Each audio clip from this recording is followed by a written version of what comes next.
Vamos então, minha gente, falar sobre a composição do livro do profeta Ezequiel, a partir do livro Introdução ao Antigo Testamento, de Werner Schmidt.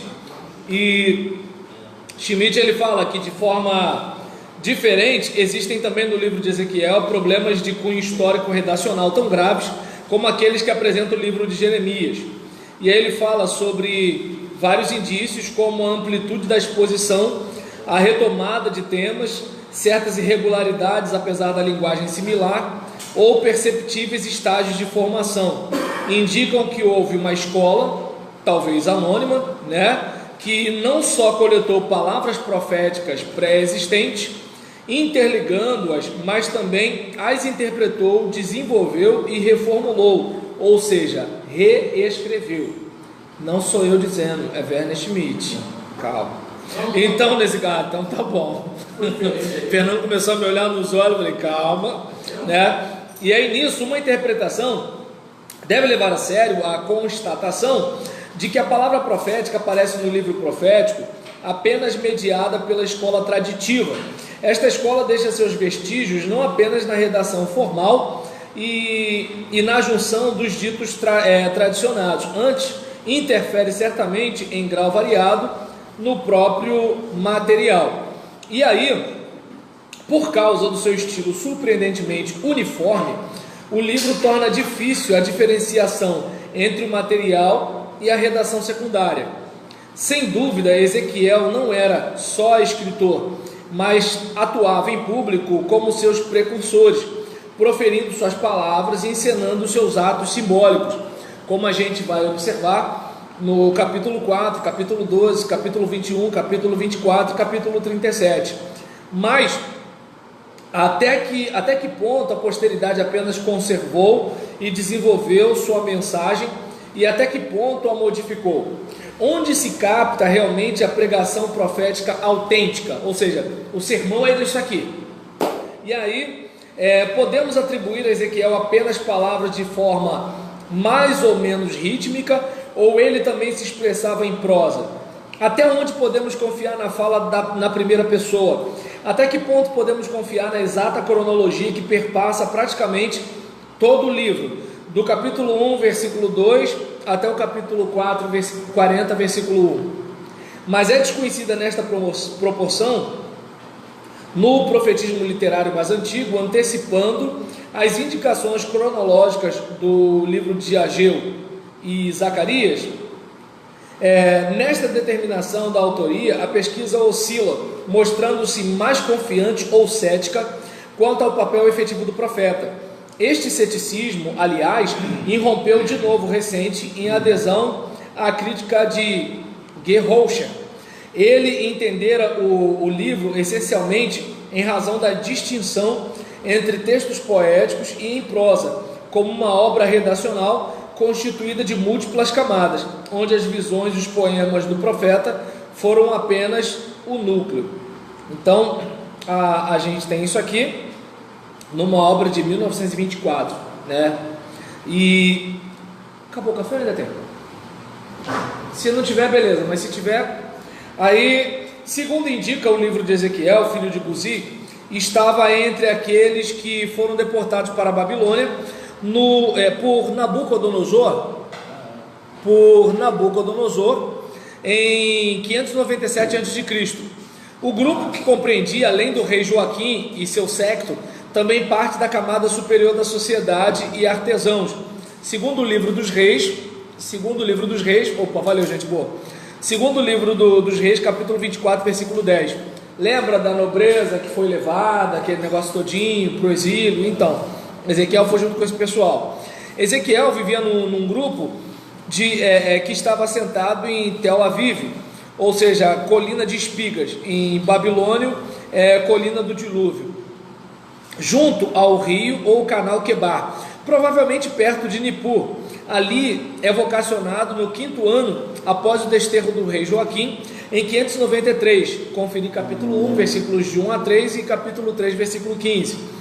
Nos poucos anos até a destruição de Jerusalém, em 587 e 586, de que Ezequiel toma conhecimento de longe por intermédio de alguém que escapou da catástrofe. Capítulo 33, versículo 21. Se formou o material básico de palavras de juízo contra a capital e a nação. Capítulo 4 ao capítulo 24, conferir com capítulo 8, versículo 1, capítulo 20, versículo 1 e capítulo 24, versículo 1. Do último período desta época procedem também, no essencial, os ditos contra as nações estrangeiras, do capítulo 26 ao capítulo 32, ao passo que a visão do novo templo, ao que consta, teria surpreendido o profeta mais de uma década depois, em 573 a.C. Capítulo 40, versículo 1, conferir com capítulo 29, versículo 17. Da cronologia, em todo caso, podemos depreender que as palavras de ameaça remontam à época anterior à queda da cidade, em 587, e deixa eu ver aqui, em 587, enquanto as palavras de salvação provavelmente surgiram apenas depois dessa data. E aí, a visão do templo de Jerusalém suscitou a pergunta se Ezequiel não atuou também na Palestina.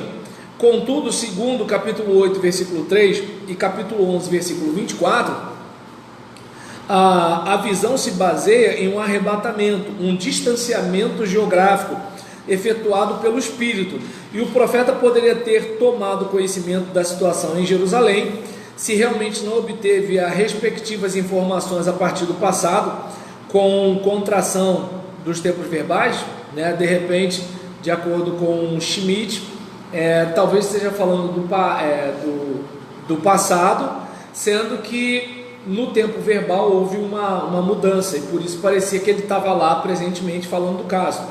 Ou, como se trata de um profeta que tem revelações, ele poderia estar em Babilônia e ser arrebatado no espírito e estar lá em outro lugar. Pronto, acabou.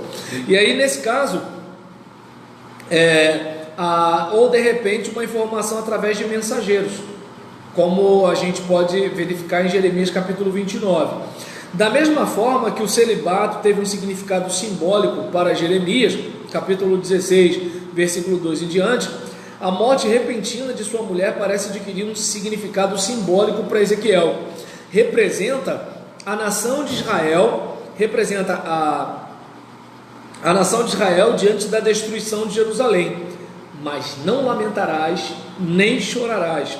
No mais também, a maneira pessoal de Ezequiel vivenciar a sua pregação de forma psicossomática, chegando a tremer, ficar atordoado, mudo ou paralisado, como está em capítulo 3, versículo 15, versículo 22 em diante, capítulo 4, versículo 4 em diante, capítulo 6, versículo 11, 12, versículo 17, 21, versículo 11 em diante, e 33, versículo 21 em diante, e outras passagens. É incorporada na respectiva forma e intenção da proclamação, sobretudo no anúncio do juízo, de modo que não devemos considerar tais fenômenos estranhos como sintomas de alguma doença, que, por exemplo, é o que Sicre fala, que houve um período que alguns profissionais da área de saúde, ao ler o texto, via em Ezequiel uma pessoa com uma possível patologia, né? Enquanto ufólogos viam em Ezequiel um camarada que conversava com uma outra dimensão e falava com os extraterrestres, que encontrava nele um terráqueo ou não terráqueo do Spectreman, né? Uma pessoa do planeta Terra, né? Eu acho que terráqueo não é um jeito que a gente usa. Spectreman, não, vocês já eram grandes já na época do Spectreman. Então, isso daí, nesse caso aí, da época do National Kid, isso daí, não? Então, National Kid também, eu só conheci de ouvir falar. E aí, não? Então tá bom. Aí nesse caso, eu sou do Spectreman para cá. E aí, em relação a isso aqui, a gente observa também que, em vários sentidos, o livro é diferente dos livros proféticos mais antigos. Contém menos coleções de ditos breves e isolados, mas composições maiores onde se desenvolve amplamente um tema. Apresenta as seguintes características: em comparação com o profetismo mais antigo, as visões são tão numerosas e extensas, capítulo 1 a 3, capítulo 8 a 11, o capítulo 37 inteiro, capítulo 40 a 48, que já preanunciam a importância que a visão terá é importante a gente conferir aqui, capítulo 4, versículo 14, capítulo 21, versículo 5, não apenas, deixa eu olhar aqui, isso, e aí, em relação aos capítulos aqui, não apenas de intercessões, 9, 8, ou capítulo 11, versículo 13, mas também com profecias e ação direta, capítulo 11, versículo 4, capítulo 37, versículo 4. B. As extensas falas metafóricas ou alegorias podem retratar o mesmo conteúdo com nuances e intenções diferenciadas. A imagem de uma ou duas mulheres infiéis, capítulo 16, realmente o termo é pesado, se vocês lerem vocês vão perceber, do modo que fala de Israel como se fosse uma mulher, a mulher assim, a mulher deixa quieto, e aí vamos lá, aí nessa situação, eu nunca vi ninguém, 23, Ezequiel 23 também, no caso, em relação à imagem da videira, capítulo 15, capítulo 17, capítulo 19, versículo 10, do fogo, capítulo 22, versículo 17, capítulo 24, deixa eu ver aqui, diversas imagens como a da videira e da água no capítulo 17, ou também a imagem e sua interpretação podem se fundir. C. As minuciosas retrospectivas históricas abrangem de forma metafórica capítulo 16 de Jerusalém, 23 de ambos os reinos, ou não, capítulo 20, toda a história desde as suas origens obscuras, capítulo 16, versículo 2, capítulo 20, versículo 7, capítulo 23, versículo 3, apresentando-a com incomum rigor crítico, como acusação ou ameaça aos olhos dos seus contemporâneos. D. Mais ou menos típicas são certas expressões idiomáticas, como a fórmula do reconhecimento. Reconhecereis, reconhecerás, ou uma forma verbal semelhante, que eu sou Javé, capítulo 6, versículo 7 e versículo 13 em diante, que costuma encerrar o anúncio de um ato de Javé. O convite introdutório para o assim chamado gesto expressivo, volta a tua face para, capítulo 6, versículo 2, 21, versículo 2 e 7, capítulo 38, versículo 2 e outras. A manifestação do próprio Deus sobre si mesmo, por via de regra, destacando no final a confirmação ou realização da palavra, eu Javé o disse e o faço, capítulo 5, versículo 15, versículo 17, capítulo 17, versículo 24, capítulo 37, versículo 14 e outras, conferir capítulo 12, versículo 25 em diante, e sobretudo o tratamento do profeta por parte de Deus como filho do homem, no sentido de ser humano, indivíduo, criatura, capítulo 2, versículo 1, por exemplo. Ezequiel gosta de retomar tradições proféticas para lhes conferir novos acentos. Então, por um lado, dá nova vida a concepções conhecidas a partir das tradições dos profetas pré-literários. Lembram dos pré-literários, aqueles que não estão nos nossos livros proféticos, mas nos livros históricos, mas estão nos livros profetas anteriores na Bíblia judaica, na Bíblia hebraica. Continuando aqui, mas relegados ao segundo plano pelos profetas literários. A mão de Javé vem sobre o profeta. Ezequiel capítulo 1, versículo 3, capítulo 8, versículo 1, capítulo 37, versículo 1, 40, versículo 1. Conferir, por exemplo, com o primeiro livro dos Reis, capítulo 18, versículo 46. O Espírito arrebata Ezequiel, capítulo 3, versículo 12, capítulo 8, versículo 3 e outras. Conferir com o segundo livro dos Reis, capítulo 2, versículo 16, capítulo 5, versículo 26.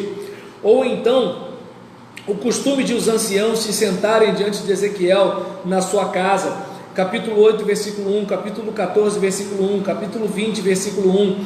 Conferir com o segundo livro dos Reis, capítulo 6, versículo 32. Por outro lado, a sua pregação compara Ezequiel 7 com Amós 8:2 e fala metafórica, compara Ezequiel 16 e 23 com Oséias 2 e com Jeremias 3. Retomam a temática do profetismo literário anterior, em especial a temática de Jeremias.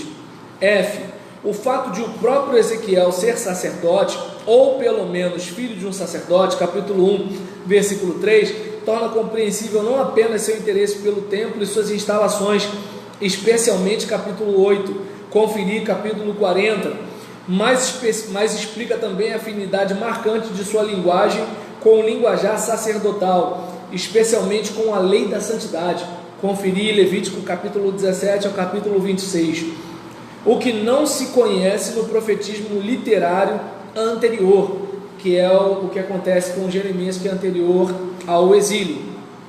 E então, até porque Jeremias ele bate doído, né? Ele implica com o negócio.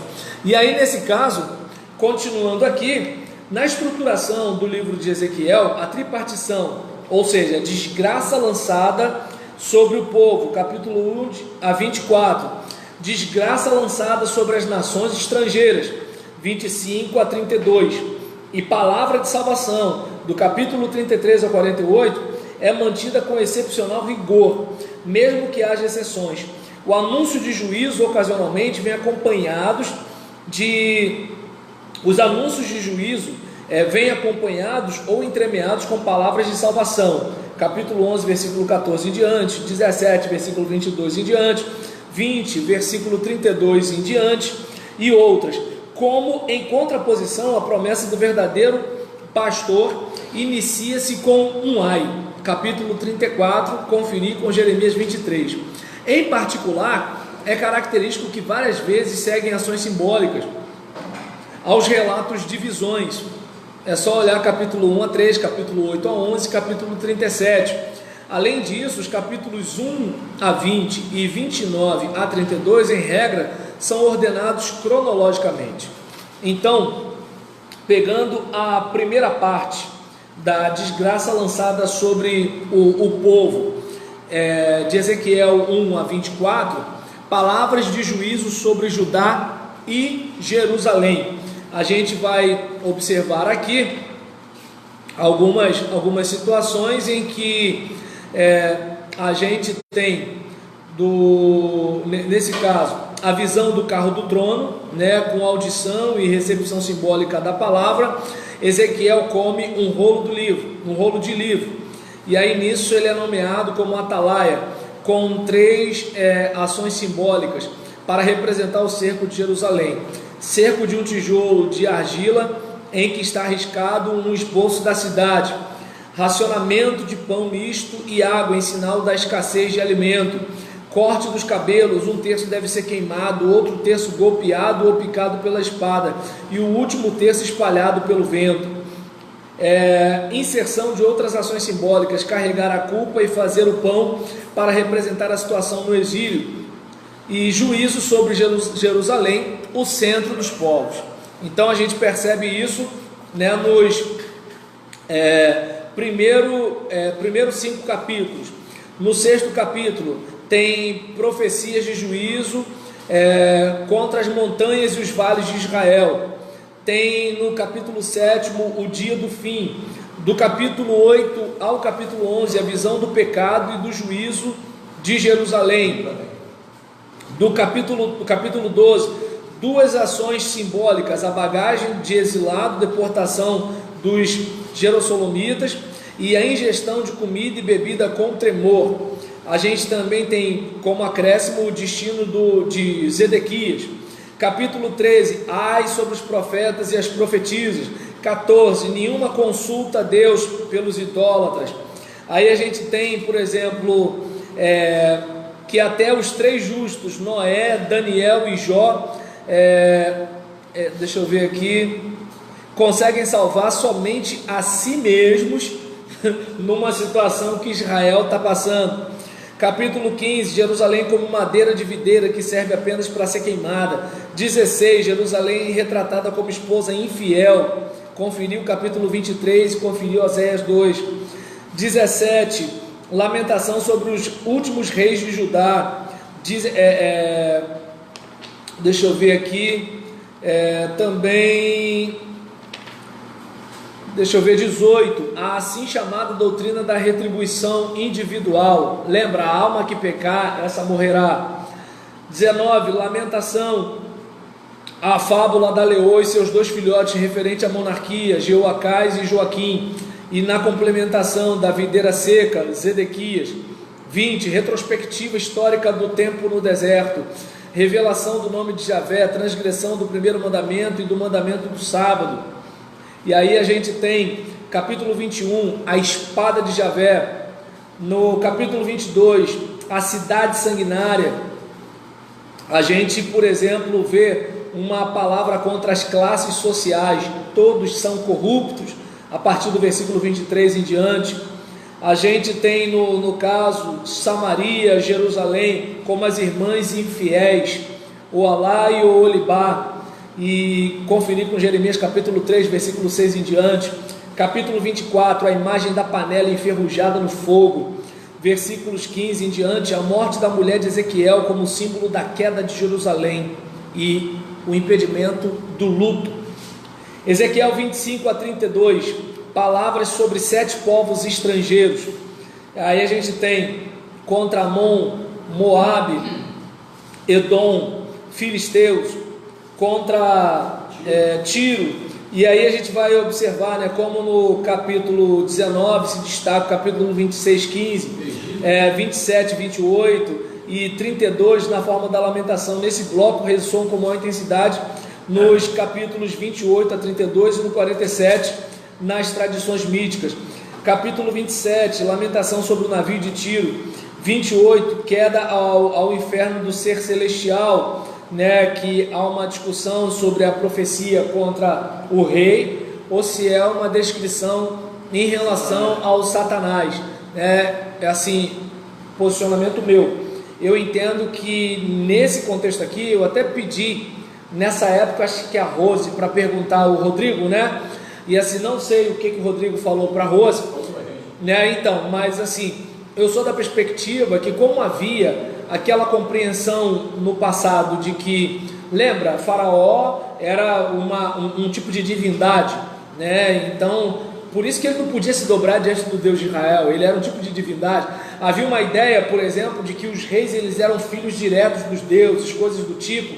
Eu não sei quantos viram um filme, aquele dos 300, que quando o cara joga a lança, aí raspa assim no cara, e aí ele fala, deuses não sangram. E quando ele percebe que o cara sangrou, ele fala assim, pô, se sangra morre, né? Então, havia uma ideia de superdimensionar os monarcas, os governantes.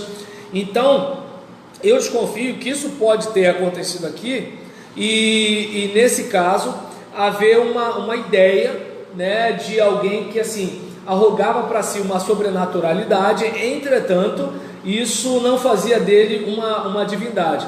Mas há uma linha de pensamento que entende aqui, a gente percebe, por exemplo, que o próprio Schmidt, ele mesmo fala que queda ao inferno do ser celestial, né? Assim, estudou mais do que eu, né? Eu respeito, mas eu tenho meu posicionamento, mas aqui estou falando do posicionamento dele. E aí nesse caso, lamentação, o rei como o primeiro homem é expulso do jardim de Deus. E a gente, por exemplo, vai reparar, né, que no jardim de Deus há o quê? Aquela busca de querer ser semelhante a Deus, e aí vem o cerol. De certa forma é o que acontece com todo mundo todo dia, né? Os artistas, os atletas, os políticos, os pastores, nós, entendeu? Os adolescentes, ou seja, aquela ideia de assim, eu sou mais. E aí uma frase roberlaniana, quem muito se acha, acaba se perdendo. Nesse caso, eu tenho um álbum no Facebook, frases roberlanianas. Tenho. Então, aí nesse caso, diante disso, né, contra Sidom e promessa para Israel, contra o Egito, desculpa demorar até agora, tá, Fernando? Mas contra o Egito também, do capítulo 29 ao 32, Faraó como crocodilo e árvore gigantesca, como a gente vai ver lá em Daniel capítulo 4. E aí a gente tem Ezequiel do capítulo 33 ao 39, as palavras de salvação. Primeiro palmada e depois goiabada. Vamos lá, palavras de salvação, apresentando correspondência com os capítulos de 1 a 24. O capítulo 33 marca a transição da mensagem de desgraça para a mensagem de salvação. E aí a gente tem capítulo 33, a nomeação para o cargo de atalaia. E a gente vai conferir, né, o capítulo 3. Pastor, Oi. O atalaia aqui, ele pode ser no dia de hoje o pastor que prega a palavra? O atalaia, ele é o sentinela. Então o que acontece? Vem o inimigo lá, o que o atalaia faz? Ele avisa. Então, por exemplo, você como pai pode ser um atalaia para o seu filho. O pastor pode ser um atalaia para a igreja. A igreja pode ser um atalaia para o mundo. Entende? O atalaia é a pessoa que avisa. Até porque nessa época aqui... Não é o que prega. Bem, aí eu já não sei o que prega, eu estou falando disso aqui. Aí assim, essa parte, ó, o que acontece na igreja de vocês, está entendendo? O que acontece na igreja de Nárnia, eu não sei de nada, eu estou inocente. Cadê a água? Eu lavo minha mão, entendeu? Hã? Não sei se é errado, eu só sei que assim, quando esse livro é escrito, não existe nem igreja evangélica. Então o que acontece? A gente pode se apropriar de algumas coisas para aplicar para o nosso dia.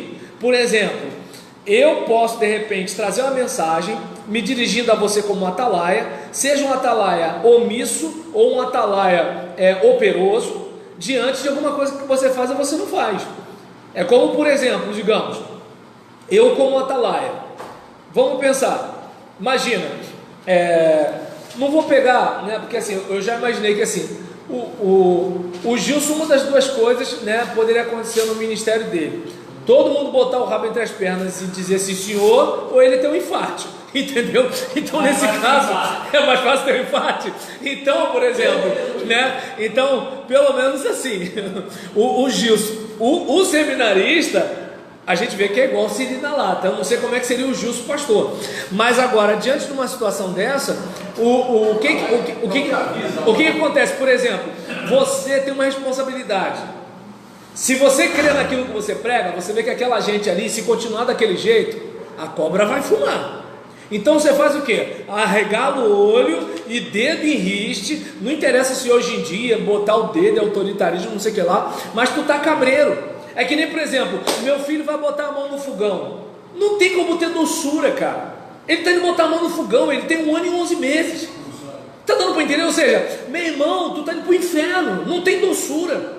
Tá entendendo? Cara, tu vai arrebentar com a tua família, não tem doçura no negócio desse. Aí no caso desse aviso, então chama-se o atalaia. E entende? Porque você, como sentinela, você está dizendo, olha lá, cara. Tá entendendo?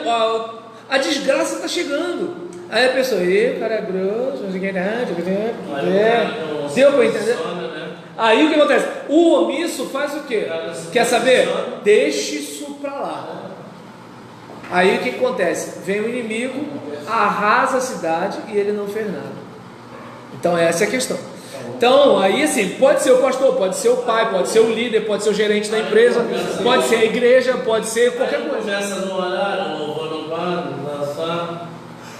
E aí nesse caso, se o problema fosse só o horário, estava bom. O problema é o seguinte, né? O problema é o pessoal transando debaixo das barbas dos pais, dentro de casa, cantando louvor na igreja, tá entendendo? O problema é reunião secreta, o pessoal fazendo máfia, né? E esse é o problema. Porque o que acontece? Às vezes a gente até consegue, a gente controla o horário, todo mundo tá de terno, todo mundo não sei o que lá, não acontece. Marido violentando a esposa sexualmente em casa. Ou acha que violência sexual é só para quem pega a mulher ou o cara na rua. Dentro de casa também é violência sexual, né? Então o que acontece? Aí, por exemplo, às vezes isso acontecendo dentro de casa. E às vezes o pastor, lembra do grupo de teologia? Às vezes o pastor, não, vamos orar, vamos falar com o Senhor e tal. Entende? Então o que acontece? Aí é importante a gente observar que assim, o atalaia, eu quero dizer, cara, ó, vai dar ruim. Tu tá entendendo? Esse é o caso, não tem por onde correr, né? E aí, por exemplo, né? Eu não sei como é que ele vai lidar quando aparecer o cara com aquela camisa, aquela calça comprida verde abacate, né? Com o alargador aqui na orelha. Pastor, a gente pode tocar? Fernanda é da antiga. Eu tô até vendo no passeio da igreja aqueles moleques tudo de peito depilado. Pastor Fernando, pastor vai entrar em crise, cabelo vermelho lá. Imagina quando chegar os caras de peito depilado. Mas vamos lá, minha gente. Aí professor, ó, vai. Essa palavra, Quando o pastor fica um de óleo na cabeça da irmã. É como ele está falando, porque atalaia, muitos usam como se fosse um cara, um pregador, entendeu?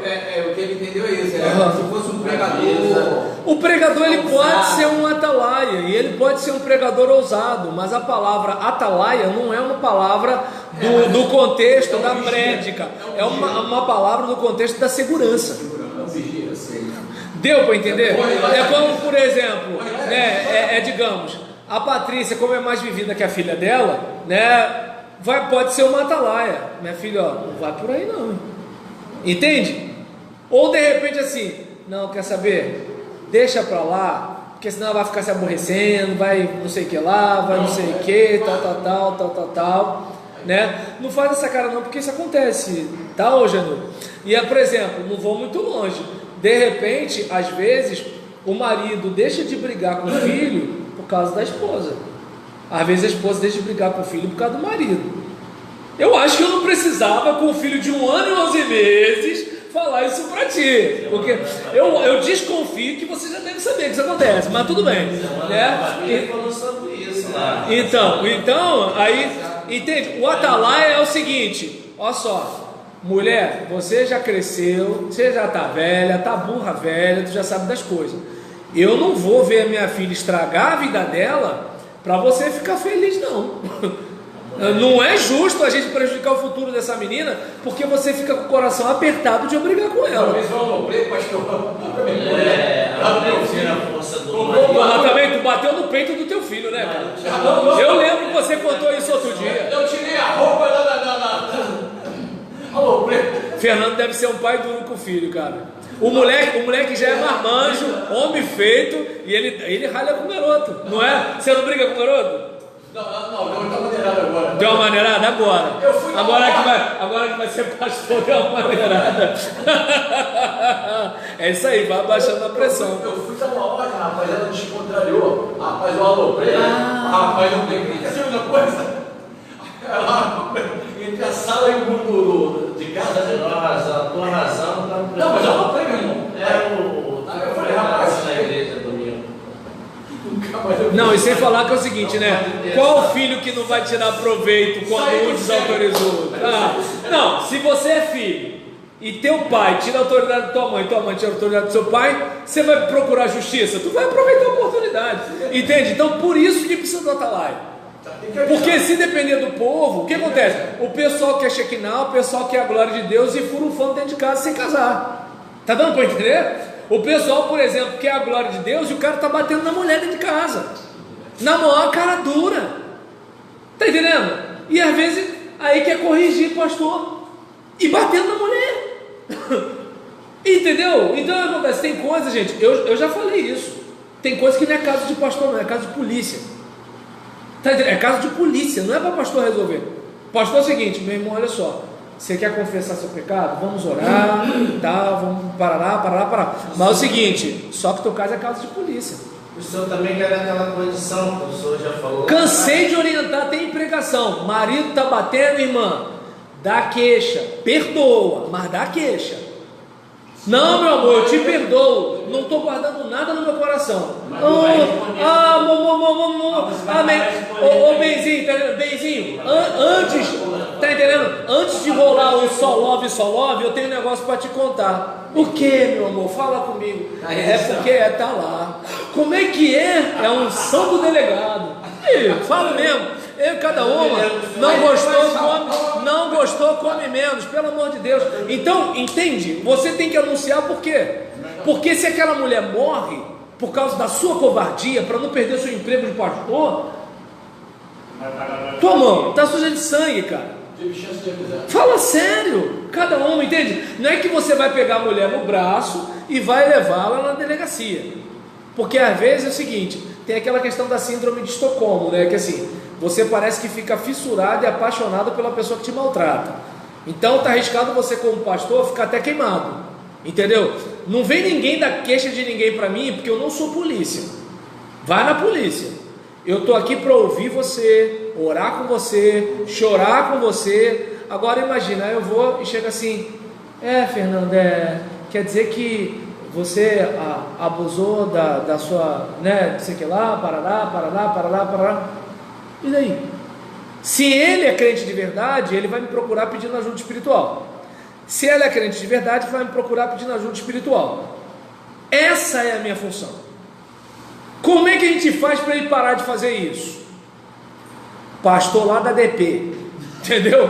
Pastor Mão Santa, fala com ele, não é comigo. Comigo é oração. Pai nosso que está no céu, comigo é isso. Está entendendo? Imagina, Janildo vai dar um soco no olho do Jefferson. Tá bom, vamos orar. Claro que eu vou orar. Lesão corporal nele, velho. Ah, mas isso não pode, porque a gente não... Como é que é? Algumas pessoas pegam a palavra de Paulo, né? Como é que os ímpios, né, vão julgar os crentes que vão julgar os anjos? A gente não está falando nem de juiz aqui. A gente está falando de medida protetiva. Porque quem dá um soco no olho do irmão, dá soco no olho do outro.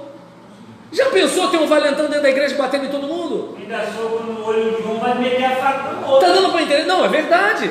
Por exemplo, se tem um negócio que eu tenho preocupação no meu relacionamento conjugal, é o seguinte: hoje eu grito com a Gisele, aí amanhã eu seguro ela no braço, daqui a pouco eu dou um empurrão.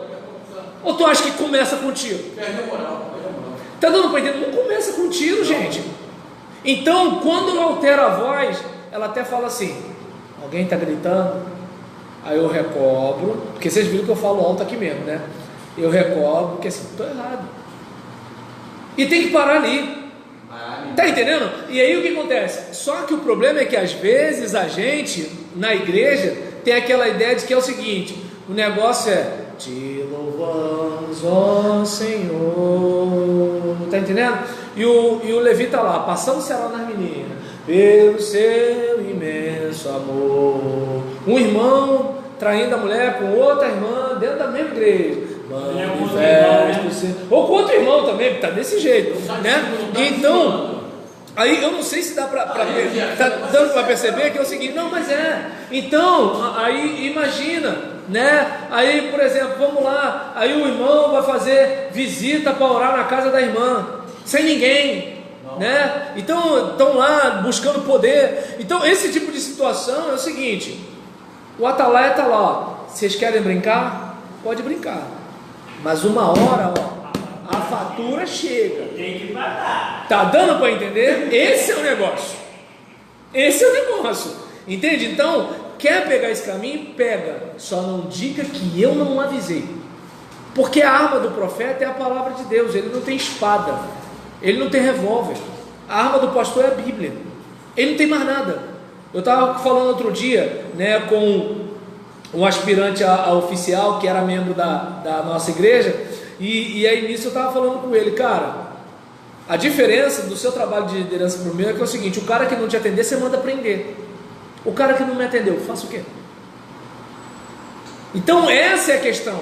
A voz profética não tem a força humana, mas é o seguinte: a coragem do profeta, ela é oriunda da investidura divina. Ou seja, eu estou fazendo o que Deus mandou fazer. Então é o seguinte: você pode ser quem for, eu vou continuar falando o que eu tenho para falar. Entendeu? Então, entende a ideia do atalaia? Porque senão a calamidade vai chegar e você foi covarde. Por quê? No caso do profeta, ele podia ser preso, morto, esse negócio todinho. No nosso contexto é o quê? É perder a pose. Está entendendo? Porque às vezes o pastor tem dinheiro, ele não precisa do dinheiro da igreja, mas ele quer ser o pastor. E aí ele perde aquilo. Ou de repente ele é um camarada ferrado, né, que mora em Caxias, tem carro 1.0, entendeu? Aí nessa brincadeira precisa do salário, e o povo vai lá, ele precisa do salário, ele não vai dar mole. Entende como é que é o negócio? Então são situações que assim, não, mais importante do que o meu sucesso pessoal é de ver que essa gente não está indo para o buraco por minha omissão. Quer ir? Vai sozinho. Já avisou. Tá dando para entender? Essa é a questão. Então, a gente ia fechar a questão do atalaia. Deixa eu só terminar aqui o resumo, né? Olha só, se você visse a olhada que ele te deu aqui agora, se você visse, rapaz, ia sair um raio. Então, para a gente fechar aqui, deixa eu ver, 33 que eu parei, não foi? 39. Opa, valeu então. Aí, né? Salvação. O anúncio do juízo acompanha de salvação. Isso, aí, por exemplo, deixa eu ver aqui, isso na parte de salvação, nomeação do atalaia, capítulo 3, versículo 10, a prédica de conversão, o justo e o injusto, versículo 21, notícia da queda de Jerusalém, 23, contra a segurança dos que permaneceram no país e dos deportados, e aí 34, os pastores malvados de Israel. Não confundir, aqui não é pastor de igreja, tá, gente? Não tinha nem, Jesus não tinha feito aquela igreja que ele falou lá, Jesus não tinha nem nascido. E aí nesse caso, né, porque vocês sabem disso, né? Então nesse caso aqui, o verbo estava junto com Deus lá em cima. E aí nesse caso, pastores malvados de Israel e o pastor verdadeiro. Os pastores malvados, os governadores pensando na própria pele, e o pastor verdadeiro, o governante que cuidaria do povo com amor, né? E aí nisso, e do seu servo Davi, capítulo 35 ao 36, versículo 15, juízo sobre Seir e sobre Edom, por causa de sua conduta durante e depois da queda de Jerusalém. Obadias fala isso também, né? Isaías 34, Isaías 63, e salvação para os montes de Israel. Conferir capítulo 6, contra a pretensão dos inimigos que se apossarem da terra. Capítulo 36, versículo 16, purificação de Israel, novo coração e novo espírito. Lembra? A porta do coração só se abre por dentro. Então não há lei, não há regra, não há norma que mude a pessoa por dentro. A lei pode de alguma forma inibir algumas questões, mas além de no direito buscarem brechas na lei, tem a questão dos poderosos que podem corromper o judiciário, não o nosso, porque o do Brasil é perfeito, mas de outros países.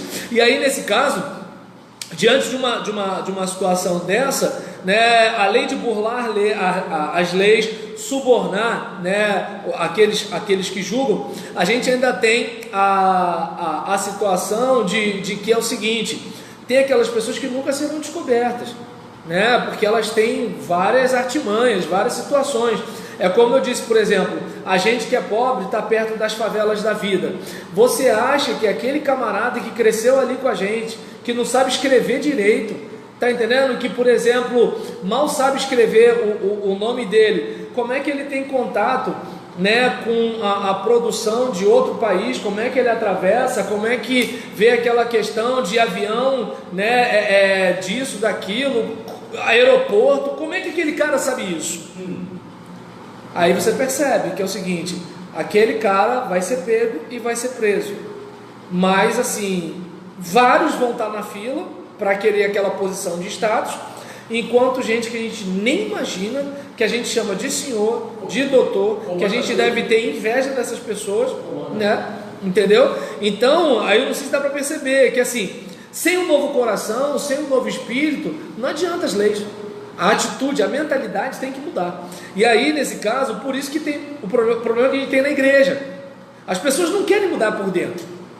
E nisso que elas não querem mudar por dentro, estão lá, estão cantando. Mas como aquela questão do sepulcro caiado, é o seguinte: se pelo menos falasse assim: pastor, eu sinto atração sexual por criança, me ajuda, vamos encaminhar para terapia, vamos para não sei o que lá, é a situação.